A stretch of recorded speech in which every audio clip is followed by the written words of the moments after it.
We thought the ocean was too big to fail, that we didn't have to protect it. But I've been a witness. We're seeing species after species winked out.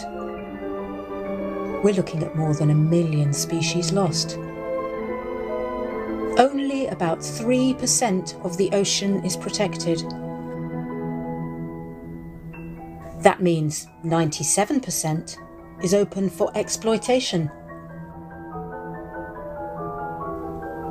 We're on the brink. We need to rethink our relationship with the oceans.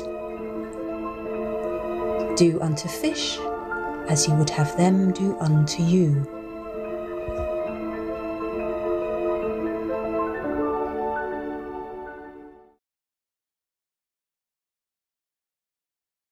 Of Extinction Rebellion's literary chapter, Writers Rebel. Our first On the Brink event was dedicated to some of the most threatened species on the planet, from the snow leopard to the eastern gorilla to the pangolin, and our second showcased some of its smallest, insects. Today we turn our attention to oceans and the creatures that dwell in the planet's largest ecosystem and rely on its survival, on its welfare for their survival. Less than 3% of the ocean is protected. This leaves 97% open to exploitation, and we're exploiting it to the brink of devastation. The High Seas Treaty drawn up by the UN this past week is tremendously welcome news and comes not a moment too soon. From oil spills to supertrawler bycatch, overfishing to plastic and landfill waste, human beings are mindlessly destroying this vital, precious ecosystem. Each year, ghost nets trap and drown thousands and thousands of sea turtles, seals, and cetaceans. Half of seabirds are in decline. Recording in progress. And a third threatened with extinction.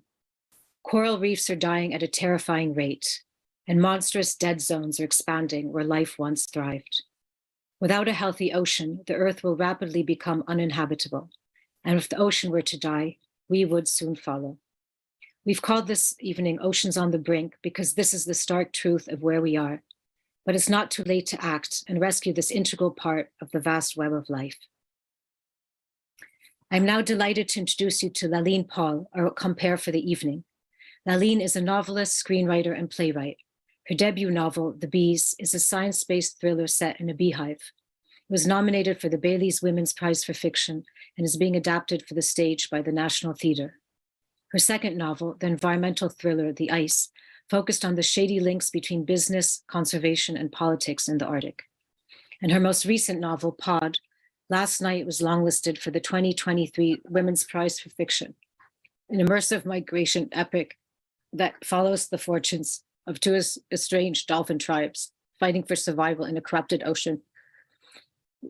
Laline is a voting member of BAFTA, the Writers Guild of America, and is also alongside Writers Rebel and Money Rebellion at their protest against fossil fuel lobbyists in London. She was the compere for our second On the Brink, Insect to Get On, and we're thrilled to have her back with us tonight. Laline, thank you. Thank you very much, Chloe, and welcome everybody. And it's great to see some really exciting speakers on the grid in front of me. I don't know how many people are out there, but it's brilliant that you could make it. And first, some good news. As Chloe just mentioned, the High Seas Treaty. So late on Saturday, the 4th of March, after 2 decades of negotiation, coalition, struggle, and compromise, and despite an overrun deadline and more than 48 hours in the room getting it over the line, the Treaty for the High Seas was passed at the UN in New York, which is just such a massive win for ocean protection.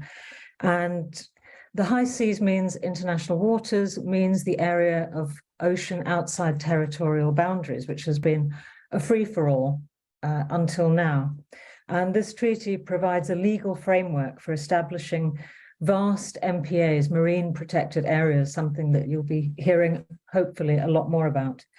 And the treaty also establishes a conference of the parties, or COP, that'll meet periodically and hold the participants to account.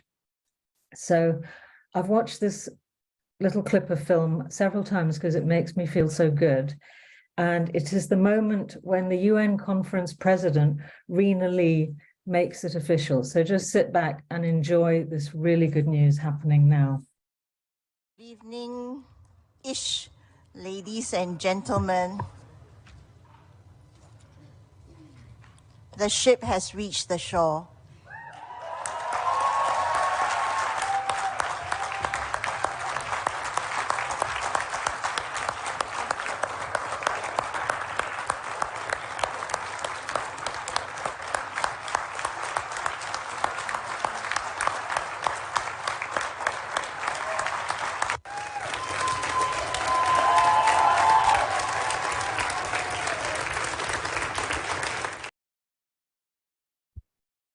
I love how emotional I still feel watching that, because it's true. Something good has really just happened. So we should all take heart, because a better world isn't just possible. It is happening in little pieces amidst the doom scrolling, but it is happening. And that's one of the real triumphs of tonight. But there aren't any wins without defeats along the way, without blood, sweat, tears, and colossal legal fees. But our will is there, our need is there, and our ocean is still there. So we can save it. And tonight it's my pleasure to introduce many people who are, quite simply, but in a number of very sophisticated ways, ocean champions. But first I have to share some bad news as well as the good, which is that Dr. Sylvia Earle, also known as Her Deepness, and one of the most important scientists in the world, has not been able to join us tonight. So the only good news is it spares us all my embarrassing fangirling all over her, if I can say that at my age. But I will tell you a bit about her for anyone who doesn't know. So Dr. Sylvia Earle is an American marine biologist, oceanographer, explorer, author, lecturer. She has been a National Geographic Explorer in residence since 1998 and was the first female chief scientist of the US National Oceanic and Atmospheric Administration, and named by Time magazine as its first hero for the planet in 1998. So on International Women's Day, it is fantastic to celebrate her. And I'm going to hold up this amazing book, which, wait a minute, tell me when you can see it. So this is a whopper of a book. It'll keep any door open in a storm, but it is fantastic. And I highly recommend anyone get it. It's like a marine biology degree between two great big covers. I'm going to read from her in her own words, as she's not here, from The World is Blue, How Our Fate and the Oceans Are One. And Sylvia Earle says, even if you never have the chance to see or touch the ocean touches you with every breath you take, every drop of water you drink, every bite you consume. Everyone, everywhere is inextricably connected to and utterly dependent on the existence of the sea. So, should we race to see how quickly we can consume the last swordfish, tuna, and grouper, or race to see what can be done to protect what remains? Because for now, there is still a choice. Our near and distant predecessors might be forgiven for exterminating the last woolly mammoth, the ultimate dodo, the final sea cow, and the last living monk seal, for lack of understanding of the consequences of their actions. But who will forgive us if we fail to learn from past and present experiences? Who will forgive us if we fail to forge new values, new relationships, and a new level of respect for the natural systems that keep us alive? She says, knowing is the key to caring, and with caring, there is hope that people will be motivated to take positive action. They might not care even if they know, but they can't care if they are unaware. And the people I'm about to introduce tonight care, know, and are dedicated champions of the planet. I'm very happy now to introduce Callum Roberts. Callum Roberts is Professor of Marine Conservation in the Centre for Ecology and Conservation at the University of Exeter's Cornwall campus.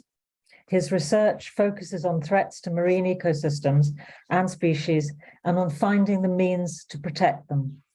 His main interests involve documenting the impacts of fishing on marine life and his award-winning book, The Unnatural History of the Sea, charts the effect of 1,000 years of exploitation of ocean life. And his memoir, Reef Life, discusses how he fell in love with coral reefs. Callum will be talking about coral reefs tonight, live from Cornwall. Callum. Thank you very much. It's a great pleasure to be here. And I'm just going to share my screen so that we can see the coral reefs that I'm going to be talking about. I hope you can all see that displayed in front of you now. Coral reefs are just extraordinary marine ecosystems, and they are the richest in the sea. They are also probably the most threatened ecosystem on the planet as a result of human activities and particularly climate change. This photograph was taken only last December by Alex Mustard, a very excellent underwater photographer, and it's from the heart of the Coral Triangle in Indonesia, and shows coral reefs are still out there in their pristine and splendid, resplendent form, but not all of them are. So what I want to do is to just give you a little tour back in time and explore the reefs of Bonaire in the Caribbean. And I went back there after 28 years last year and repeated a survey that I first undertook in 1994, in which we measured the composition of the seabed, and we counted fish in those areas. Well, my team went back last year and did the entire survey exactly the same way again. So what do we find? Well, what I want to do is to show you the taking of the pulse of the coral reefs of Bonaire. And the first thing is that living hard coral cover, the corals that are building the reefs, have fallen by nearly 50% over that timeline. And that is a really dramatic change. Obviously, that space is being taken up by something else, but it's not much of it is dead or inert substrates, things like sand, rubble, or bare rock. But quite a bit of it is living substrates that are things like gorgonians, sea fans, sea whips, sponges, and so forth. And so they've increased in area, but also increasing in area is something that wasn't really visible in 1994. These are the blue-green algae, and they're not very good for coral reefs or for coral health. Nor are macroalgae, that's the seaweeds that are very visible, fleshy seaweeds. And the seaweeds that are really good for corals, which are the coralline algae, crustose coralline algae, which are places that corals settle, those have diminished in size. So looking at this as a coral scientist, I would say that the reef is not really in good shape now. And if I were a doctor to people, I'd say, look, you've got a problem. You're overweight, your blood sugar's too high, your blood pressure's too high, you're going to have to change your lifestyle.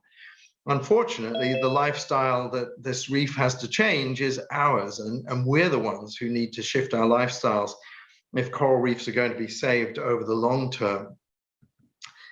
And it wasn't as if coral reefs in Bonaire were pristine during the first survey. In fact, we were too late to see them in their pristine state. During the 1980s, the two major species of reef-building coral, the elkhorn coral and the staghorn coral, died as a result of disease epidemics that swept through the Caribbean. And years later, we found out what caused them.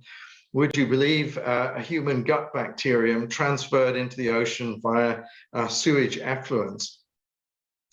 The big corals are still out there, but if you look at this image, it's a bit of an optical illusion, but it's no illusion. There is clear space underneath this coral colony looking through the reef now. They're still there, but they're hanging in, they're on the edge.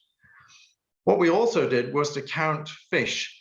And from some of the main families of reef fish, the grunts, the snappers, the parrotfish, the groupers, and the surgeonfish, we looked at how many there were back in 1994 and how many there are now. And the results were surprising and also quite encouraging. And if you look at these counts, the green bars are 1994, the blue bars are 2022, and both abundance and biomass, that's the weight of fish per count, are almost identical between those 2 years in which we were looking at them. So the reefs, the impression gained by me of those reefs is that they were rich still in fish. They were beautiful.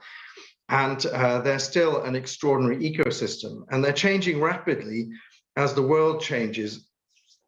And I will leave you with this. This is a community of corals. This is a mix of corals that I didn't see in 1994. These habitats are reshaping themselves as the world changes. And what we're seeing in ecosystems all across the planet is that they are still managing in many cases, and they're still adapting and changing over time.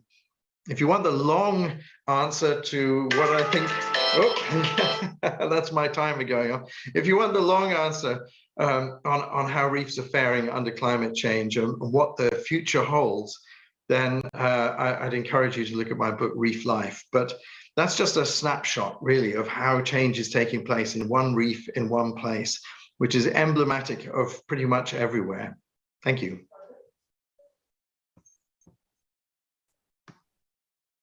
Great, thank you so much, Callum. That's really shocking that in 20 years that can happen, but 20 years is long enough to grow a whole new adult person. And I love what you say about the doctor to patient relationship, and that we are actually the patient and we have to change our lifestyle, which we know is very hard if we have physical habits. But to get back to a rich and beautiful world and health, we have to do it. So thank you for that. And Callum's book is Reef Life by Callum Roberts. And our next speaker is Chris Armstrong. Chris is a professor of political theory at the University of Southampton and the author of A New Blue Deal, Why We Need a New Politics for the Ocean, which was recently named one of the New Statesman's Books of the Year for 2022. Congratulations.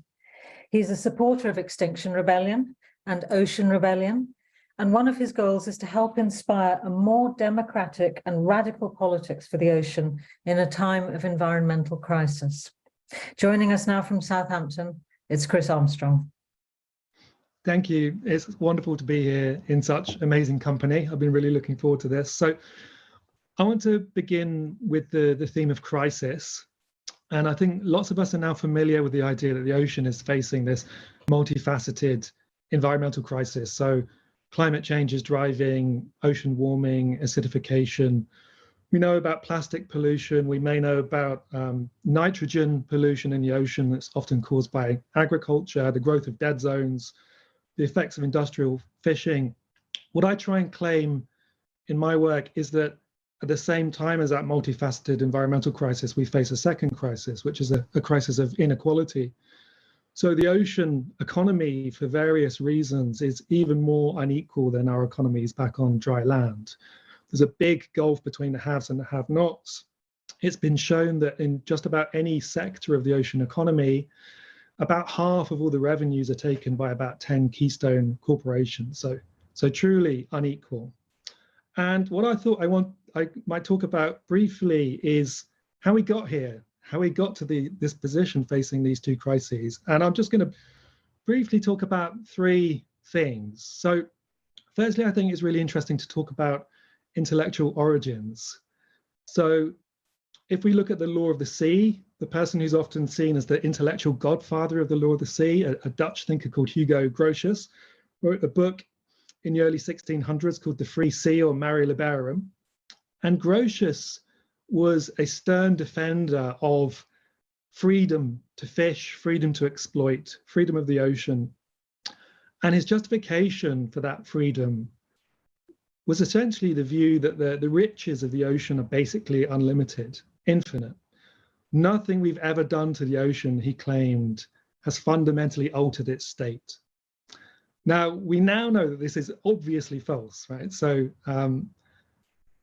Callum's work has been a terrific inspiration to me in revealing the past vibrancy of the ocean and the denuded state that ocean ecosystems now have. We really have been pummeling the ocean. Nevertheless, on the high seas, which is 60% of the ocean by surface area, freedom of the sea, freedom to exploit, freedom to fish is still the norm. So as Lillian mentioned, we now have this High Seas Treaty at the weekend, which is terrific news. And what that provides us with is a framework. In principle, we could get to 30% protection of the ocean. We could even go beyond that. But it is at present just a framework. We actually have to do that. So I think one of the big tasks is to push our politicians, our leaders, continually to escalate those goals and to actually meet those goals. Second thing I thought I would talk about brings us closer to home. So away from the high seas, in each country's individual bit of marine territory, its exclusive economic zone, we see a picture of the excessive power of fishing lobbies, even as industrialized fishing employs fewer and fewer people, even as fishing chases fewer and fewer fish. It attracts huge subsidies, subsidized destruction, which is bizarre in many ways. We see the power of the fossil fuel lobby. There are rules within exclusive economic zones. The law of the sea tells each country that it ought to preserve and protect its coastal ecosystems, but those rules are highly permissive. We see some examples of good stewardship, but we also see many countries which just lack the capacity to protect coastal ecosystems. So one famous example is West Africa, one of the poorest parts of the world, with these really rich marine ecosystems where something like 40% of all fish are caught illegally. And the local states just don't really have the capacity to do anything about that in many cases. Other states are just not interested in protecting coastal ecosystems. It's a really interesting question to ask why that might be. Possibly we might point to the revolving door between politics, civil service, big business. The third thing I wanted to talk about is the flip side. And really we can start there with a question, which is, where is the democratic politics of the ocean? Obviously, there are marine scientists, some of them are in this room, who do a wonderful job of raising awareness of the problems that the ocean faces. But once we are aware of those problems, what do we do then? Do politicians, do political parties campaign on ocean-related issues? That's a rhetorical question. They don't, right? You look in vain through their manifestos. They do have, it seems to me, visions of the ocean's future, but they're often highly industrialized, highly inegalitarian, highly exclusive, but they're not held to account for them. So I think what we need, first of all, is a vibrant politics of the ocean. Where is that going to come from?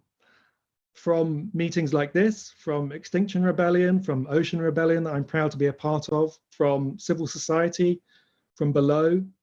I think we have to at least make our politicians lay out their visions of the ocean's future. And once they've done that, we can articulate our own alternative futures from below. That's the challenge I think that we face.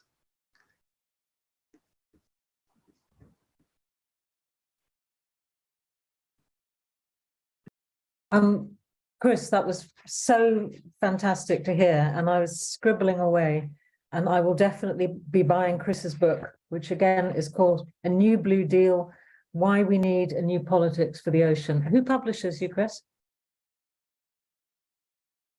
Chris? It's Yale University Press, and the paperback is coming out next month. Great, we love paperbacks. Okay, subsidized destruction. This is crazy. We are living in crazy times. And the thing, I just have to say, did I write this down correctly, that half the revenue of the blue economy is taken by 10 keystone companies? Is that? That's right. So in different sectors of the ocean economy, they are different companies, right? But in any sector we find, we have this highly kind of oligarchic structure. 10 companies dominate each of those sectors. Okay, obviously we could talk about this for a lot longer, but I will read your book, and thank you so much. So next up we have Lucy Gilliam. Hi, Lucy. Dr. Lucy Gilliam is Senior Shipping Policy Officer at Seas at Risk. She's an environmental scientist and policy specialist with over 20 years experience developing science-based policies and campaigns focused on international transport, science-based policy and campaigns, international transport, ocean governments, and ecosystem-based management. Lucy's responsible for Seas at Risk's work on shipping and system change, the Arctic, and EU shipping advocacy. Prior to joining Seas at Risk, Lucy managed aviation and shipping campaigns at Transport and Environment and co-founded Expedition, curating all women's sailing voyages to research plastics and toxics in the world's ocean. Lucy joins us now from Brussels. Welcome, Lucy. Hey, thank you very much. Thank you for having me. It's really great to be with such an awesome lineup and to see some friends here as well. As already said, I work for a Brussels-based oceans NGO. We're a member-based NGO, so we represent various members across Europe, and I do policy making both at an EU level and at a UN level via the International Maritime Organization. And we're working on rules to clean up shipping. When it comes to oceans and the blue economy, one of the things that I've kind of noticed over the years is somehow when we're talking about oceans and blue economy, sometimes shipping gets left out. And so talking to some authors when they've written books about blue economy, say, okay, so what have you written about shipping? And they go, well, we didn't actually cover shipping in this book. And I'm like, why is that? Why does shipping end up sometimes being left out of the oceans issues when it's actually a very major industrial activity that's taking place on our high seas? But somehow in some forums, it ends up in this place of transport and not in like oceans or biodiversity issues. Anyway, so I really appreciate the invitation to come here and to talk about shipping and its impact on the oceans and the environment. Shipping is, as I said, it's a major industry. It's carrying energy and materials around the world, and it's an industry that underpins modern life. So 90% of pretty much everything around us at some point has been transported by ship. But it's one of those industries that, to the most part, for most people, is completely invisible. Unless you're living, close to a port or you've been on a ferry or a cruise ship. That's probably the extent of most people's experience of shipping. But it is an industry that has a large environmental footprint, and it is growing. And I think it got a lot more visibility in the last years with COVID, with the kind of supply chain chaos, and with really big incidents like Ever Given that's kind of catapulted it a bit more into public consciousness, which is great because it is a major contributor to kind of ocean damage. And so emissions that are problematic from shipping, we've got discharges of oil, chemical, sewage and grey water, particularly coming from big ships like cruise ships. There's also plastic waste that's coming from shipping, not just from passenger ships, but also from the fishing industry, which uses ships. And we've got garbage, acidic wastewater coming from the exhaust gas cleaning systems that are on some vessels, which lead to toxic ocean pollution. We also see that there are regular accidents or cargo that's lost overboard, so regular large-scale container loss. There was one actually yesterday, another container ship losing lots of things. We saw a couple of years ago a really massive spill of plastic nurdles on the beaches in Sri Lanka. We also see that paints that are used to keep the bottom of ships free from biofouling leaching chemicals into surrounding water. Ships are also a key source of underwater noise pollution. This is particularly damaging to marine biodiversity and to species like whales, dolphins, and sharks, as it harms their ability to communicate with each other. And ships also pose a regular and deadly threat if they collide with whales and other cetaceans. So ships like running over whales is a major kind of a human mortality and to these species. And ships damage biodiversity through invasive transfer of invasive species. So the growth of both the industry and the average size of ships are also destroying important coastal ecosystems as we expand ports. So ports generally require dredging in order to be developed and expanded and to keep shipping lanes open. And so that dredging waste can also have an environmental impact, leading to emissions, climate emissions from that dredging waste, but also mobilization of toxics. And the scrapping and the poorly regulated scrapping and recycling of ships on beaches in developing countries is definitely, it's a human rights eyesore on the industry. The industry also uses flags of convenience, this whole flag state system, this UN system of flagging vessels enables shipping companies to evade labor and environmental controls. And there's a very bizarre tonnage tax scheme, which enables the industry to pay virtually no taxes, so it's also there's a kind of a tax justice issue here as well. So the shipping industry is contributing to the climate and biodiversity crisis, but it's also a threat to social and economic justice worldwide. Now, I'm going to talk mostly now about shipping's climate impact, because ships are currently all mostly powered by fossil fuels, in particular toxic, heavy, bottom of the barrel, tar-like fuel, heavy fuel oil, which contributes towards climate emissions. Shipping has a significant climate footprint, and if it were a country, it would be the sixth largest emitter, so similar to Germany or Japan, and the emissions from this sector are still growing. The industry is regulated by the UN agency called the International Maritime Organization, which is based in London. And this is the forum where the nations come together to develop the global rules. And this year in July, member states at the IMO are coming together to revise the climate strategy for the industry and update the 2018 plan in line with the Paris Agreement. So at the moment, the industry is committed to halving emissions by 2050.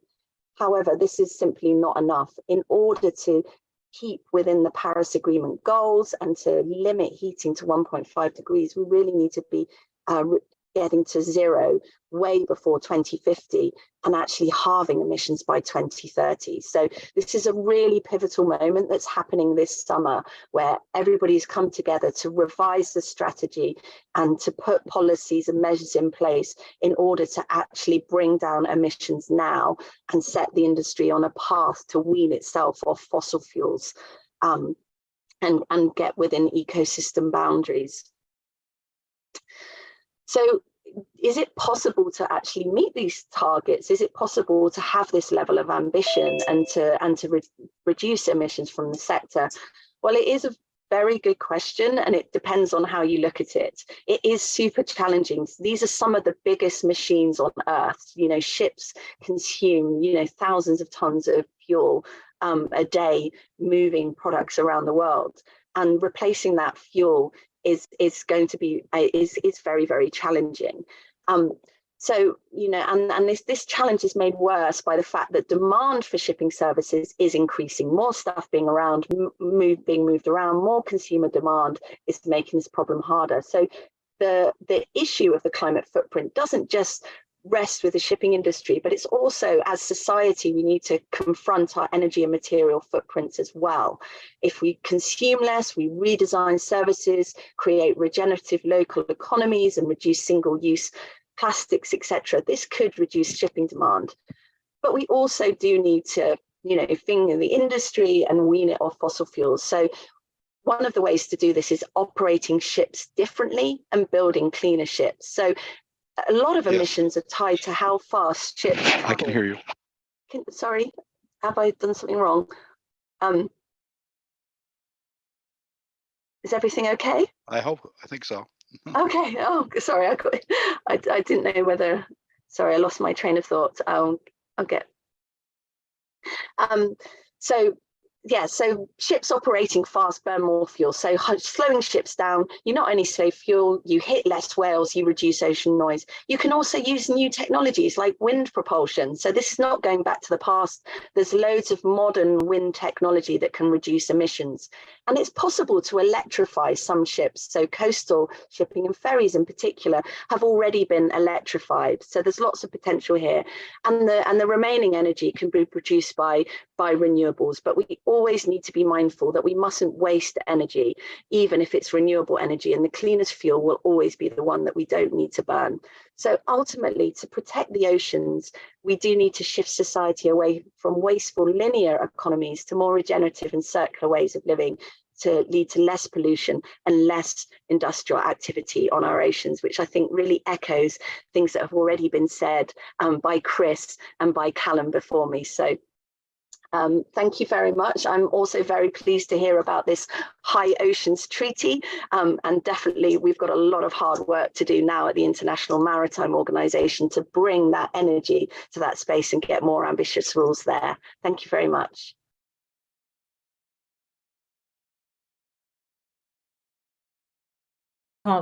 So much to scribble down, and I picked up on you saying slowing things down and better energy. I mean, that's a good rule for life, isn't it?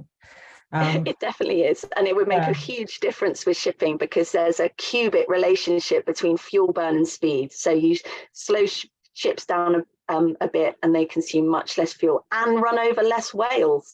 Yes, I'm going to talk about that when it's my turn to have my bit. But thank you so much again. That was brilliant. And now I would like to introduce our next speaker, Harry Ekman. Harry is an international animal welfare specialist with over 20 years experience. He's the CEO of the World Cetacean Alliance, the world's largest marine conservation partnership. He's got a lifelong passion for the ocean and its protection, protecting not only cetaceans, but their environments, the communities they live alongside, and the places they all call home. And joining us now from his home in Portugal, it's Harry Ekman. Harry Ekman? Harry Ekman? Where is Harry Ekman? I'm here. Hello. Hi. Hi, Lily. Hi, Lillian. It's a pleasure to be here and to share this evening with such an inspirational lineup of other speakers.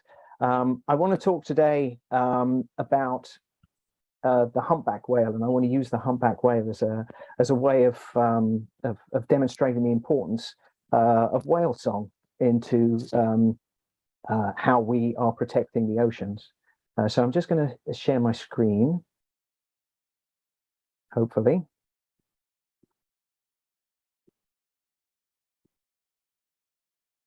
Bear with me.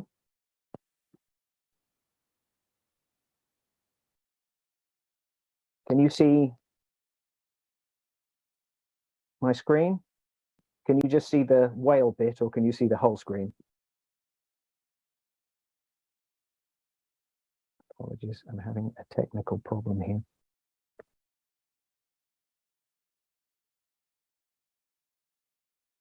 There we go.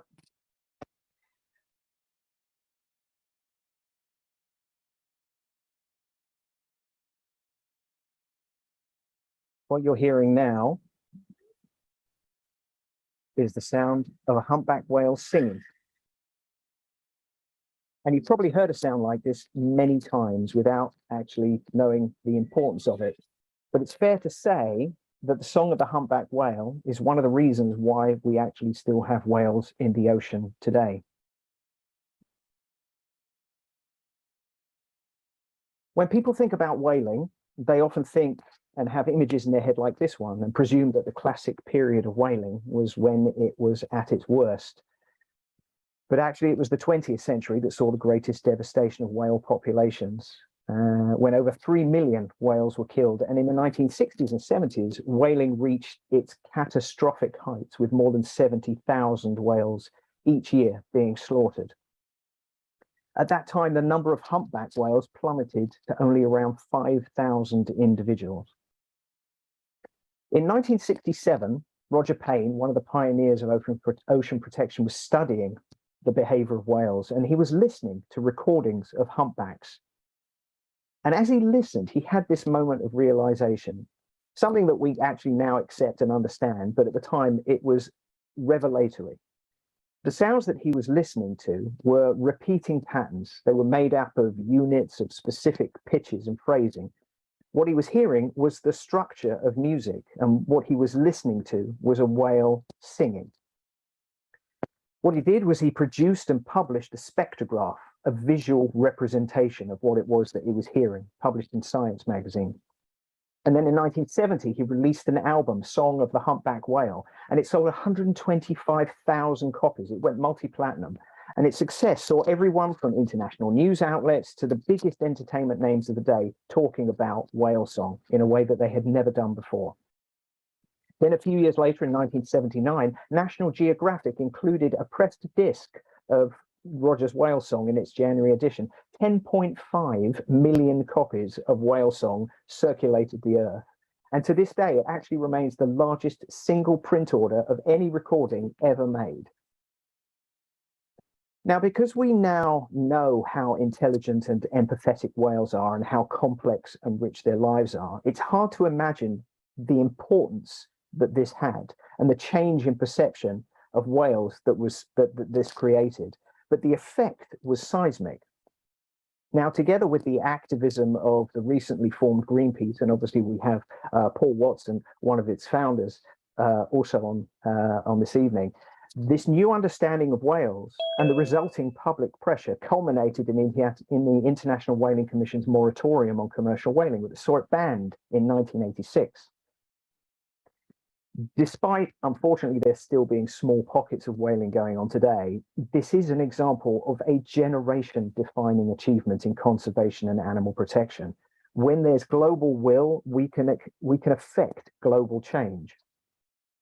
Today, the number of humpbacks has risen to well over 100,000, back to pre-industrial whaling numbers. And in so many ways, this can be regarded as an incredible success. But as successful as we've been, the threats to whales today are sadly more abundant and more widespread than they were in 1986. There are 3 billion more people on Earth than there were back then, and the threats to the ocean are now coming from every direction, from plastic pollution and sound pollution to ocean traffic to industrialized fishing. We save the whales from slaughter only to now threaten them and their habitats and every other species in the ocean in 100 other ways. But as in 1986, where there's global will, we can affect global change. Organizations around the world, like mine and others, the World Cetacean Alliance, are striving to affect change, to protect whales and to save our oceans and ultimately to save our planet. And this is the future of this is important. Back in 1971, NASA's Voyager space probe was launched to explore the solar system, and it carried with it a gold-plated copper disc, and it contained encoded images and sounds of life on Earth. And along with the greetings in 55 languages, Roger's whale song was also a representation of life on this planet, the only non-human voice singing a song that we ourselves don't even understand. And in 2026, there's a new project utilizing AI language translation algorithms and using the largest sample size of whale communication ever gathered. And it hopes to be able to decode the language of sperm whales. And this is something that you can read about in my colleague Tom Mustel's exceptional book, How to Speak Whale. If in 2026 we are finally able to understand the language of whales, to speak to them and to acknowledge the impact that we have on them, how might that change how we treat our oceans? Hopefully, we still have some time to find out. Thank you. Yay, Harry. That was fantastic. Global will equals global change. We know this. Oceans don't have boundaries, and I don't think people should have boundaries either. We need a global government, but that's for another. I won't get into that now, but I am going to be speaking. I'll be doing an event with Tom Mustel next week at Backstory Books in London. Oh, he's amazing. Yeah, so I'll enjoy talking to him about How to Speak Whale. That is a great book. And I'm fascinated by the work going on in Dominica at Project SETI as well. Exactly. Yeah, so much to say about that, and so incredibly upsetting to think that we did those things so recently and are still doing things now by neglect and paralysis, really. But there is hope. Global will equals global change. So next up, we have the author, Susan Richardson. Susan Richardson is a writer, performer, and educator. And in her latest book, Where the Seals Sing, she learns not only how Atlantic grey seals live, but how we should live more sensitively with them. Susan is also a poet. Her fourth and most recent collection, Words the Turtle Taught Me, themed around endangered ocean species, emerged from her residency with the Marine Conservation Society and was shortlisted for the Ted Hughes Award. Congratulations, Susan, that's fantastic. She's currently writer-in-residence with both the Global Animal Welfare Initiative, World Animal Day, and also the British Animal Studies Network. And joining us now from the west coast of Wales is Susan Richardson. Thanks so much. Thank you so much, Lillian, and thanks so much to everyone who is watching and listening this evening. I'm so happy to be part of this event. Every autumn, close to my home on the west coast of Wales, immensely pregnant Atlantic grey seals lumber ashore to give birth to their white-coated pups. Bull seals also launch themselves onto the beach to wrestle for mating rights, and gangs of great black-backed gulls screech in to tussle over the placentas. As the season unfolds, older pups learn to swim in the swash of waves, and on those rare occasions when the sea is calm, I can hear the tug and gulp of the younger pups suckling. It's such a privilege to be privy to the intimate behaviours of these extraordinary animals. As a species, the grey seal is globally rare, confined as it is to the Baltic and the northeast and northwest Atlantic, with the UK hosting an important 40% of the world population. We've coexisted with grey seals for thousands of years. Their bone remains have been found at Iron and Bronze Age archaeological sites in Scotland, as well as at one site from the Mesolithic period, more than 6,000 years ago. In more recent centuries, our relationship with grey seals has been a tangled one. On the one hand, they've plunged into the waters of our psyche, inspiring shape-shifting selkie tales, swimming through our cultural and spiritual lives. As writer David Thompson says of grey seals in his lyrical narrative, The People of the Sea, land animals may play their roles in legend, but none, not even the hare, has such a dreamlike effect on the human mind. Yet on the other hand, usually in response to the human-induced decline in fish populations, the species has been scapegoated and demonised, and there have been culls, both guerrilla and government-sanctioned, to reduce their numbers. Culls were carried out on the Farne Islands and Orkney in the 50s, 60s and 70s, and as recently as 2020, prior to new legislation, licences were still being issued to permit the shooting of grey seals around salmon farms and to protect other fisheries interests. Grey seals are experiencing a whole host of other anthropogenic threats now too, and one of my original impulses for going on my round Britain journey was to gain a more acute appreciation of these, learning from the marine scientists, sanctuary care workers, rangers, and other experts who I met en route. Some of these threats you'll be familiar with, and they've already been mentioned this evening as they affect other marine mammals too, and in fact the whole ocean ecosystem. There's marine debris, for example, in which grey seals can become fatally entangled, ingestion of microplastics, toxic pollutants. Even though bans started to be introduced in the 70s and 80s, a cocktail of contaminants still lingers in the marine environment. They're even found in grey seal pups who've never yet been to sea or eaten any fish, as pollutants that have accumulated over the years in cow seals' blubber are transferred into the milk on which they feed their young. Repeated disturbances to seals when they're hauled out on land are also a problem. These disturbances may come from insensitively led wildlife tourism, drones, boats, jet skis. And if seals are persistently flushed into the sea when they're trying to rest and digest, that can lead over the long term to serious physiological disruption and a reduction in breeding success. Looking ahead, I feel that one of the greatest threats to the grey seal is our complacency. The species is not classed as endangered, and some breeding colonies, especially along the east coast of the UK, are currently doing well. Yet it's impossible to quantify the synergy of all the hazards I've mentioned, and it's dangerous to assume that in the face of their cumulative impact, the grey seal population will remain sustainable. And what other threats might be looming? Well, climate change could give rise to potentially devastating new viruses, and it will continue to cause storms and storm surges that can destroy breeding colonies. In 2017, ex-Hurricane Ophelia claimed the lives of 3/4 of the pups on my local wave-battered beach, leaving it populated by just a few starving orphans, dragging themselves across the pebbles, wailing like human babies, desperately trying to suckle every object from rocks to plastic debris with which they came into contact. While I dive more deeply into these and many other issues in Where the Seals Sing, my work of non-fiction, I thought that I'd end with a poem from Words the Turtle Taught Me. This collection grew out of my residency with the Marine Conservation Society, a dream residency, in fact, as I was asked to write 30 poems for 30 threatened ocean species. Among the poems for the endangered angel shark, Atlantic halibut, and undulate ray, a single pinniped poem surged to the surface, and it takes us back to the West Wales beach where we began. Scar. Cliff at full stretch. Gorse grazing face. Twitch of afraid grayling. Watching a seal beach herself beyond the sea's reach. Her skin's narrative punctuated with scrapes and nicks.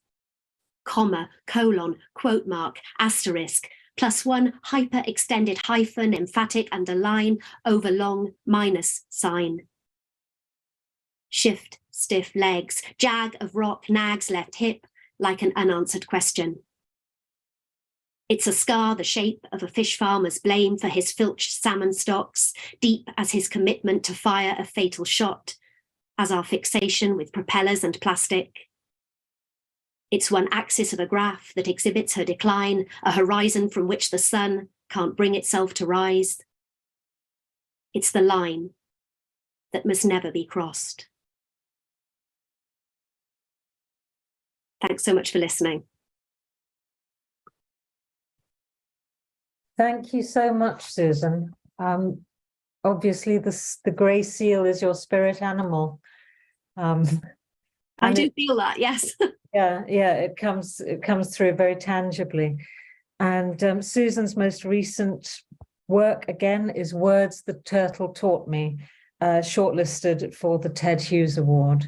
And listening to that beautiful poem and her eloquence about that one 6,000-year-old plus species reminds me of how we're not just talking about healing an ocean for reasons of blue economy or geopolitics. The ocean is our collective soul, and that's why there's so much art about it as well. We can't put it all into words, but we all feel it and we all know it. So thank you again, Susan. Our next speaker, Hugo Taghome, I'm very pleased to introduce. He is Executive Director and Vice President of Oceana in the UK, and previously led the ocean campaigning charity, which is now very famous, Surfers Against Sewage, taking action from the beachfront to the front benches of Parliament, securing government legislation to protect our seas across 4 environmental pillars: plastic pollution, water quality, climate change, and rewilding our ocean. Hugo founded the Plastic Free Communities Movement, the Million Mile Beach Clean, and the Plastic Free Awards. He's also a founding member of the Global Wave Conference. He's part of the Edinburgh University Ocean Leaders Programme and was recently awarded a Doctorate of Science by Exeter University for his services to the marine environment. He was recognised as Environmentalist of the Year 2021 by the Save the Waves Coalition and is joining us live from Truro, Cornwall. Welcome, Hugo. Thank you for being here. Thank you, and delighted to be here. That was a kind introduction. And hello to everyone tuning in tonight. It's good to be here. I'm honoured to share the event with so many incredible environmentalists and leaders in the space. Look, I think I really wanted to start by congratulating all those that have worked on the High Seas Treaty and the success at the weekend. A big step forward. But there's still lots of work to do, because we have lots of laws already that aren't being enforced and implemented in the right way to protect our ocean, and we need to look at those. So as you've just heard, I spent the last 14 years leading and growing the marine conservation charity Surfers Against Sewage, and as the name suggests, we were very focused on that issue of sewage pollution, a really huge issue in the UK. Our work, our campaigns exposed the huge volume of sewage pollution that water companies are discharging into our rivers and directly into our coastline. Millions of hours of sewage pollution every year, hundreds of thousands of separate sewage pollution events going into our rivers, and those rivers leading down into our amazing coastline here in the UK. And this effectively is, or was, a legal activity as set out in the 1991 Water Industry Act. The scale of the pollution that they're putting into our waters should not be happening. And the real challenge is, as we've heard from some of the other speakers, is laws and laws not being properly enforced, regulation failing. Which leads to this devastating impact of sewage pollution, meaning just 14% of our rivers meet good ecological status, meaning our bathing waters are some of the worst in Europe, if not the worst. And that sewage pollution is terrible for the marine environment. It carries microplastics with it, antibiotic-resistant bacteria, hydrocarbons, toxic chemicals. And the water industry and this issue is really a huge example of what we'd call regulatory capture, the revolving door between government and industry, a failure to regulate properly, and profiteering by what are really some of the most profitable companies in the country, our water industry, at the expense of people and planet. Now, I moved on to lead campaigns at Oceana in the UK recently at the end of last year to really focus on marine protected areas, stopping offshore oil and gas around the UK, and some other issues. And sadly, it's a familiar story around big industry.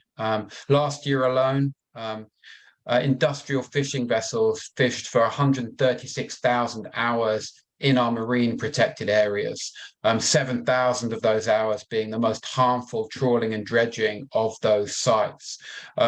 Something that is catastrophic for nature in areas that the public believes are protected from this type of rampant industry. And that's sadly not the case. This type of activity, as you know, is some of the most damaging for the marine environment. And we've heard tonight about the blue economy. A really sort of almost euphemistic word that's bandied around. We go to conference, we hear about it, and it's almost sanitized. It makes us all feel that this is somehow good, and it's not going to bring any bad. Now, if we take the terrestrial economy, or we call it the green economy, on land, we cannot follow that example. We've industrialized our landscapes. We've cultivated monocultures. We raise a very small number of animals intensively, which pollute our environment.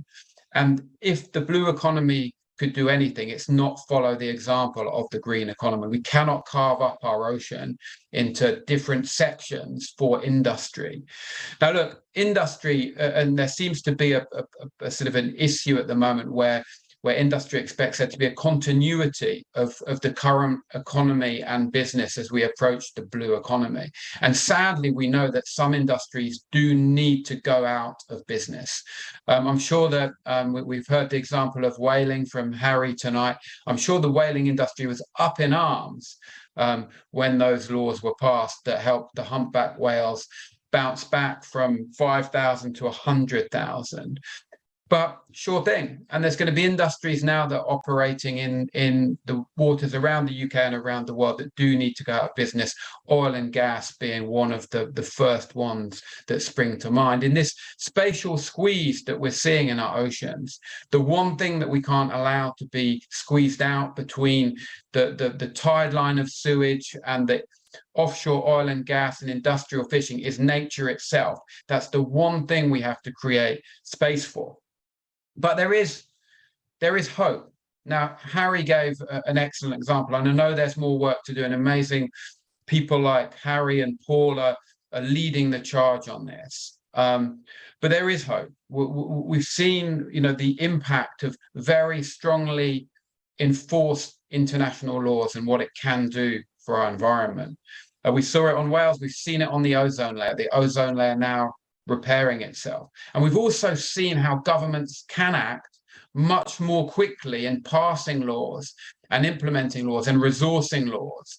We saw it through the COVID pandemic. Despite all of the tragedy, which touched everyone around the world, we saw a record amount of money being mobilized. We saw laws being passed overnight that controlled all of us as individuals, something that we're told can't happen to industry, something we're told cannot happen for the environment. And we need to make sure it can happen. We've got the blueprint for action. They came together to create a vaccine in just 12 months, something that normally took a decade.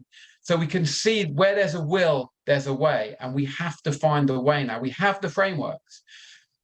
Fishing in MPAs in the UK should be illegal. In our opinion at Oceana, it is. That's why we've challenged the government on that. We have the laws to protect and restore our ocean, and taking off these huge industrial pressures is an essential part of that.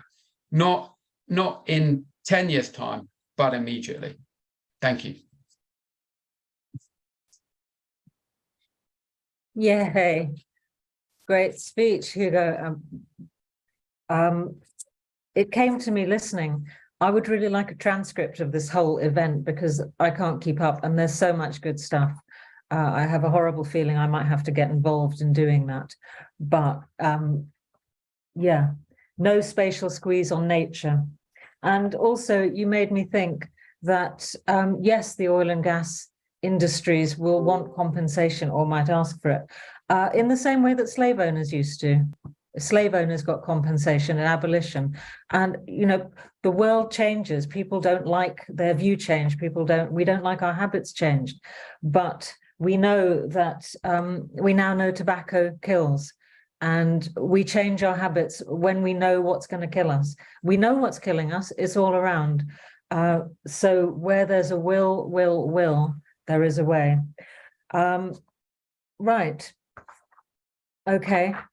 Now there are some people who speak quietly and carry a big stick. There are some people who speak quietly and don't carry a big stick because they are so tenacious, charming, and effective. And I'm about to introduce you to someone who you wouldn't immediately think was capable of making the dodgy element of the marine reinsurance industry sit up and take fright. But that's exactly what she's done. On February the 8th of this year, The Guardian splashed with this speaker's victory in helping to protect the endangered stocks of yellowfin tuna in the Indian Ocean. She is head of investigations at Blue Marine Foundation, which is a London-based conservation charity dedicated to restoring ocean health by putting a stop to overfishing. She works to research, expose, and combat harmful and unsustainable practices affecting our ocean. She's very modest. I won't be on her behalf. I am delighted to introduce another heroine for our ocean, Jess Rattle. Oh my goodness, Lillian, thank you very much for that very kind introduction. I'm also going to try to share my screen, which hopefully I'll be able to do. Great. I hope everybody can see that. Looks good from my side, so I'll just assume that everyone can. Thank you again, Lillian, for that amazing introduction, and thank you for the invitation to be here tonight and to be part of this extremely prestigious panel of speakers. My name is Jess Rattle. I am Head of Investigations at the Blue Marine Foundation, and I wanted to start just by briefly explaining who we are at Blue Marine for those who don't know us, as I think our history and our story is quite relevant to the topic tonight. In 2009, a film called The End of the Line was made, based on a book written by our executive director, Charles Clover. And the film showcased to the world, I think for the first time really, the devastating effect of overfishing on fish populations, and highlighted how relentless overfishing was actually pushing bluefin tuna to the point of extinction. And the film was hugely successful, I would say, but after its release, Charles and the other directors kind of thought to themselves, well, we've exposed this massive problem. What are we actually going to do to solve it now? And so as a result, Blue Marine Foundation was born, and we've been working to kind of solve this problem and to protect and restore life on the ocean for more than a decade now.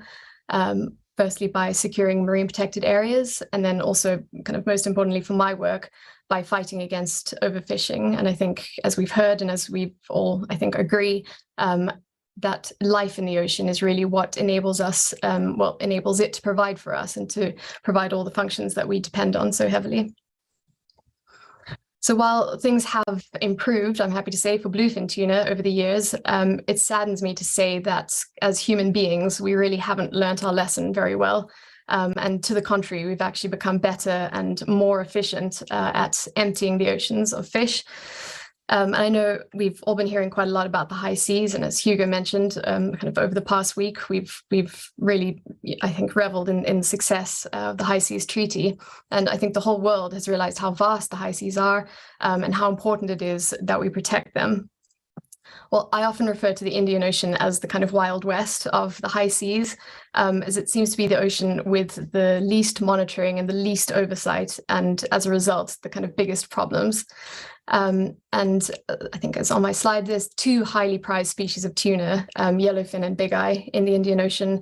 They're both overfished, and yellowfin tuna has actually been relentlessly overfished in the Indian Ocean since 2015, so kind of 8 years now, which is terrible. I know it's sometimes hard to envision how important and how kind of impressive these creatures are. And just look at this lovely one. It's my favorite photo. I think this is especially true given that for those of us who aren't lucky enough to kind of go out to sea, the only tuna we're likely to come across in our lives is likely to be in the forms of kind of tins on the shelf of our local supermarket.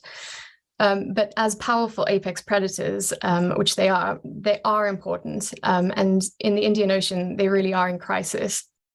And the responsibility and the blame really for this overfishing lies largely, although of course not exclusively, with the EU, I'm sorry to say, because it's by far the largest harvester of tuna in the Indian Ocean. And the EU achieves this through its fleet of industrial, predominantly Spanish and French owned purse seine fishing vessels, which set massive nets, kind of thousands of feet long, around whole schools of fish, which indiscriminately catch just everything in their path, including endangered species like sharks and turtles, in addition to the tuna.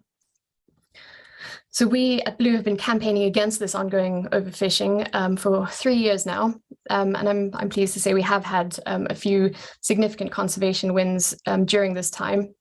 As Lillian kindly mentioned, our most recent investigation was published last month. We looked into the role of London insurance firms in enabling these same vessels to go dark in the Indian Ocean by providing them with insurance, despite the fact that they frequently switch off their mandatory tracking systems, sometimes for months at a time. So we really hope that this work will have a lasting impact on the way these fleets are allowed to behave, especially in this overfished region. Now, while these sorts of investigations are kind of important side quests, as it were, they do, I hope, help to improve transparency in fisheries. However, they alone are not going to solve the problem of overfishing in the Indian Ocean, which is why a lot of my time is spent working at the RFMO level, which is to say the Regional Fisheries Management Organization level. Fisheries is full of terrible acronyms, sorry. But just last month, I attended a meeting of the Indian Ocean Tuna Commission, IOTC, in Mombasa. And over the 3 days, what we and many of our partner NGOs push really hard for the improved management of fish aggregating devices. And this really is the last acronym, FADs, fish aggregating devices, which are man-made objects that drift across the ocean. They're put in the water by these fleets. They drift across sometimes in places they shouldn't be. And as they go, they attract tuna, but specifically they attract juvenile tuna. And a recent study actually showed that 97% of the yellowfin tuna caught around these drifting FADs in the Indian Ocean are juveniles. So it's really no surprise, therefore, that the stock is very much in the red. So in Mombasa at the IOTC meeting, we pushed really hard for a closure period when no FAD fishing would be allowed each year. And despite some quite heated exchanges and some quite fierce opposition from the EU, a new FAD proposal, which was actually put forward by 11 Indian Ocean coastal states, was adopted by a 2/3 majority in the very kind of the dying minutes of the meeting. And this really was a fantastic win for big eye tuna and for yellowfin tuna, and obviously for the kind of countless coastal communities that depend on these healthy stocks for both for food security, but also for their livelihoods. However, unfortunately, this really rare conservation win, which is what it was, is now under threat because the European Commission announced actually just last week that they're going to be proposing that the EU objects to this new conservation measure, meaning that their entire industrial fleet won't have to abide by these new rules that have been agreed upon, which is obviously a real problem and really disappointing. So we're calling on them not to do that. And just to end off, I was asked just earlier today to think about kind of what actions participants here kind of could take to help solve this problem. And I think the most obvious one for me is to write to your MPs and your MEPs and ministers to tell them really that the world is watching, even far out in the high seas. And the Indian Ocean may be out of sight, obviously, for a lot of us, but we can't let it be out of mind. So I would really urge you to ensure that your voice is heard by those in power and that we remind them that a healthy ocean really needs healthy fish populations in order to flourish. Thank you again. Thank you. Thank you so much, Jess. Am I back on? Yeah. Thank you so much, Jess. Once again, climate justice is also justice for the natural world, and neo-colonial plundering is going to be bad for everyone and everything. Jess, all the acronyms remind me of military jargon, but perhaps that's where we are at. A force that must fight for nature because she can't fight for herself.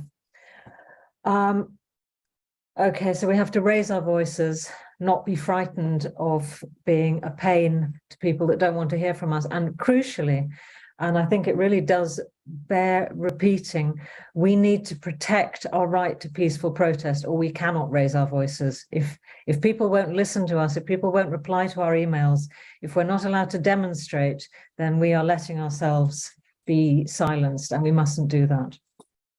So, before I pass on to our final speaker of the evening, I will just mention my own work and why I'm here. I'm a reluctant activist. I mean, aren't we all? We don't want to have to be doing it because we don't want there to be a problem, nor are we toddlers. We have to grow up and see the mess that we've made and start dealing with it. And so the book that is current for me is Pod, which is set in the ocean, in the Indian Ocean, actually. And it concerns many of the things we've talked about. It follows the fate of two rival pods of dolphins, spinner dolphins and bottlenose dolphins. The spinner dolphins driven out of their home water by an oil spill, bottlenose dolphins take it over. And it's written very seriously from the point of view of many marine protagonists. one of which, Harry, is a humpback whale who chooses a lonely life of singing warning about the shipping lanes. Another one of which is Google, a marine mammal asset, grievously wounded in the theatre of operations and abandoned at sea. And I was advised about this part of the story by an ex-Navy SEAL who used to train them, or I would never have dared write it. There are remora fish. There's one remora fish, a Napoleon wrasse, and all their stories weave together because it's one ecosystem. And they believe, the cetaceans believe that this world that is corrupted and changing is because there are ocean demons who are having a war. And of course, we realize who the ocean demons really are. And so if you want to find out more, and I'm also proud to say that this book has passed muster at the Natural History Museum, which is featuring it in the June Evolve magazine and doing a competition. So just like with my first book, which is set in a beehive, I was always thrilled when beekeepers liked it, and I'm always thrilled when marine biologists read it as well. Anyone watching in the States, this is the US cover.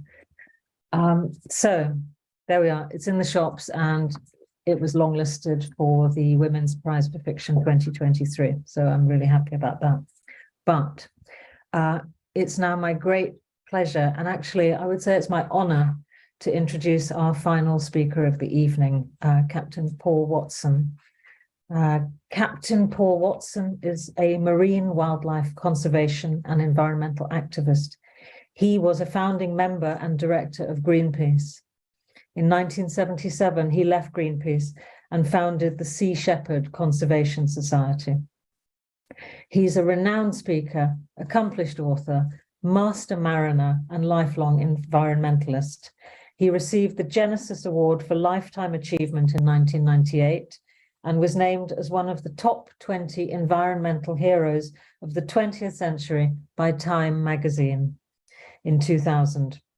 He was inducted into the US Animal Rights Hall of Fame in Washington, DC in 2002, and was also awarded the Amazon Peace Prize by the President of Ecuador in 2007.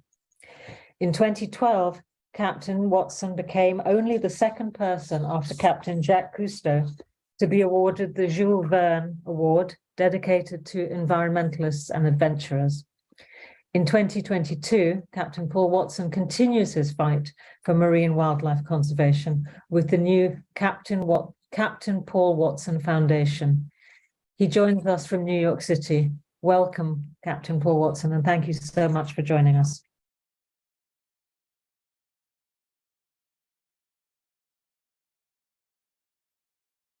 There we go. Thanks.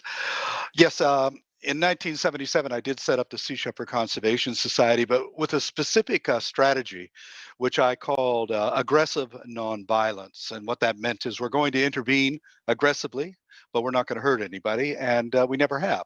But we have shut down literally hundreds of illegal activities on the high seas, most notably driving the Japanese whaling fleet out of the Southern Ocean, which happened, unfortunately, which they're about to go back on, but we did drive them out and saving thousands of whales in the process. In 2022, I was forced out of my organization that I founded, the Sea Shepherd Conservation Society, which has been compromised and no longer wishes to adhere to that philosophy of aggressive nonviolence. I was told I was too controversial and too confrontational, and so I was forced out. But that's okay. I set up the Captain Paul Watson Foundation. We have a ship now. We're getting that outfitted. We're going to get a second ship, and the first campaign will be in June to confront the Icelandic whaling fleet. They want to kill up to 169 endangered fin whales, and we intend to stop them from doing that. But looking forward, I anticipate that Japan will be returning to the Southern Ocean. They had 2 harpoon vessels doing so-called non-lethal research down there this year, and they're finishing up the construction of a $67 million factory ship to replace the aging Nishan Maru. So all indications are they're going to return, despite the fact that they were condemned by the International Court of Justice and their whaling activities are condemned by the International Whaling Commission. So we intend to be there in the Southern Ocean when they return, and try to drive them out there once again. It's a little difficult for me to do this because in 2012, Japan issued a red notice on me, for Interpol red notice for conspiracy to trespass. Now, the red notice is for major war criminals, serial killers, and major drug traffickers. I'm the only person in the history of Interpol to be put on there for conspiracy to trespass. But that just, I think, indicates how threatened they are by what we've been doing. So I still believe that the most effective way to deal with these issues is through aggressive intervention. The problem is we do have all these laws. I mean, we just had this high seas treaty, which to me means absolutely nothing unless they have enforcement. Without enforcement, it's just a bunch of words on paper. And, you know, I've attended conferences from the environmental conference in 1972 in Stockholm to Rio de Janeiro in 92 to COP15, which I spoke at in Paris. And what do all of these conferences have in common? Is very little of what has been promised, very little of what has been discussed is actually ever implemented. We do love to talk about the problems and we do love to come up with solutions on paper, but we are very reluctant to actually ensure them, to enforce them. And the reason being is there's so much profit being made from destroying the planet. And it's hard to get around that.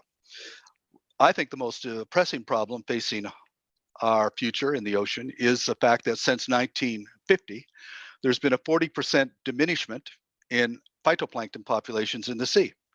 Phytoplankton, produces up to between 50 and 70% of the oxygen we breathe and sequesters enormous amount of CO2. And why is this happening? And I think it's happening because of the diminishment of marine species, everything from whales to seabirds to others, which provide the nutrient base for the phytoplankton, the iron, the magnesium, the nitrogen. And when you reduce that nutrient base, you reduce the population of phytoplankton. And the reality is this: if phytoplankton disappears from the sea, we all die. Life on this planet does not go on. I mean, there will be survivors and evolution will kick in again, but we won't be able to survive it, and that's a certainty. I like to look at it this way. If you look at the planet as a spaceship, which is what it is, we're on this incredible voyage around the Milky Way, and every spaceship has a life support system which provides us with the air we breathe, the food we eat, and regulates climate and temperature.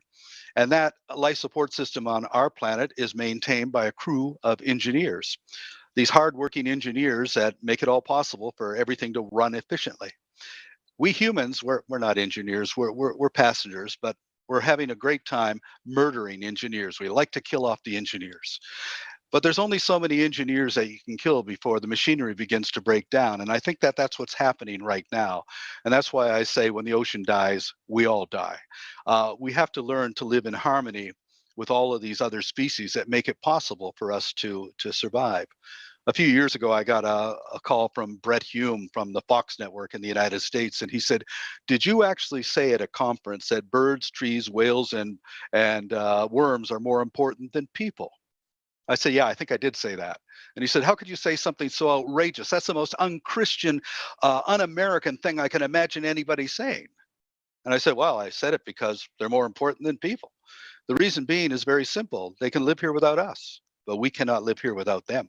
We need them. They don't need us."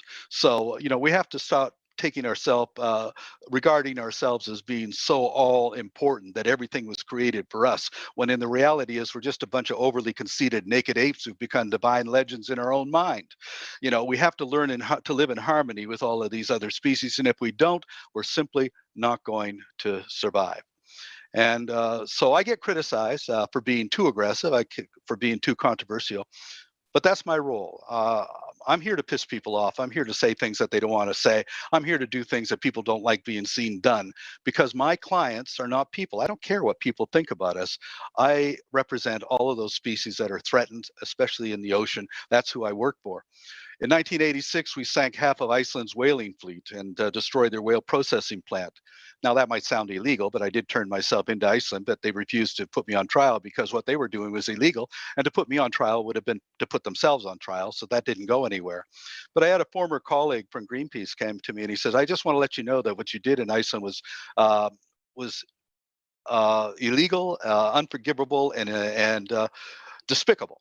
And I said, "Okay, so what's your point?" And he said, well, aren't you concerned about what people think of you? And I said, no, I'm not concerned at all. We didn't sink those ships for you or any human being. We sank them for the whales. Find me a whale that disagreed with what we did that day. I promise you we won't do it again. But until then, we're going to continue to do that. We target illegal activities. And if people call us radicals or even eco-terrorists for doing that, it means nothing to us. I'm not an eco-terrorist. I've never worked for Monsanto. But the fact is that we do what we do in order to protect all of those engineering species that make it possible for us to continue to live on this planet. Thank you. Wow. Thank you so much. We didn't talk about ecocide, but obviously that is the great crime of our time, and we need legislation to tackle that at a global level in this crazy world. We're not going to do that tonight, but what a lineup, what incredible speakers. On behalf of Writers Rebel, can I thank everyone who has given their time, their expertise, their passion, their inspiration tonight. Chloe Aregis, Callum Roberts, Susan Richardson, Chris Armstrong, Lucy Gilliam, Harry Ekman, Hugo Techholm, Jess Rattle, and Captain Paul Watson. Thank you everyone who's watching for being part of Oceans on the Brink. I hope you found it as inspiring as I did, and I really hope there can be a transcript of this. Thank you and good night.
We thought the ocean was too big to fail,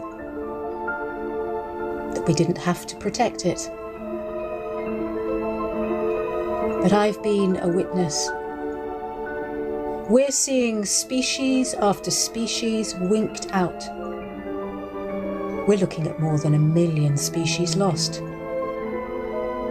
Only about 3% of the ocean is protected. That means 97% is open for exploitation. We're on the brink. We need to rethink our relationship with the oceans.